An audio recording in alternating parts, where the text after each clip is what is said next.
ಸ್ಮಶಾನಕ್ಕೆ ಹೋಗಲು ದಾರಿ ಇಲ್ಲದೆ ರಸ್ತೆಯಲ್ಲಿಯೇ ಶವ ಸುಟ್ಟ ಗ್ರಾಮಸ್ಥರು.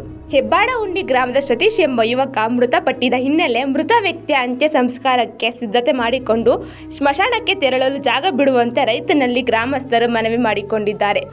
ರಸ್ತೆಗೆ ಅಡ್ಡಲಾಗಿ ತಂತಿ ಬೇಲಿ ಹಾಕಿಕೊಂಡಿರುವ ರೈತ ದಾರಿ ಬಿಡಲೊಪ್ಪದ ಕಾರಣ ಗ್ರಾಮದ ಮುಖಂಡರು ಶವವನ್ನು ರಸ್ತೆಯಲ್ಲಿಯೇ ಆತನ ಮನೆ ಬಳಿಯೇ ಸುಟ್ಟು ರಸ್ತೆ ಬಿಡಿಸಿಕೊಡುವಂತೆ ತಾಲೂಕು ಆಡಳಿತವನ್ನು ಒತ್ತಾಯಿಸಿದ್ದಾರೆ.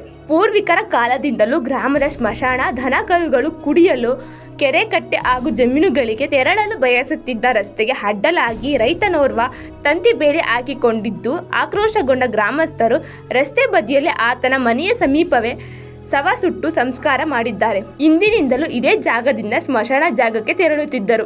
ಜೊತೆಗೆ ನೂರಾರು ದನ ಕರುಗಳು ಕೆರೆ ಕಟ್ಟೆಗೆ ನೀರು ಕುಡಿಯಲು ಈ ರಸ್ತೆಯಲ್ಲಿಯೇ ಹೋಗಬೇಕಾಗಿದೆ.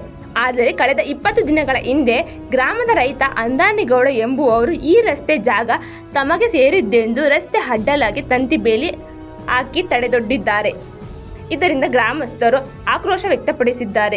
ಸಂಜೆ ಸ್ಮಶಾನ ಜಾಗಕ್ಕೆ ರಸ್ತೆ ಬಿಡಿಸಿಕೊಡುವಂತೆ ಗ್ರಾಮಸ್ಥರು ರಸ್ತೆಯಲ್ಲಿ ನಿಂತು ಆಕ್ರೋಶ ವ್ಯಕ್ತಪಡಿಸಿದ್ದು, ಸರ್ಕಾರ ಮತ್ತು ಜನಪ್ರತಿನಿಧಿಗಳ ವಿರುದ್ಧ ಧಿಕ್ಕಾರ ಕೂಗಿ ಘೋಷಣೆ ಕೂಗಿದ್ದಾರೆ.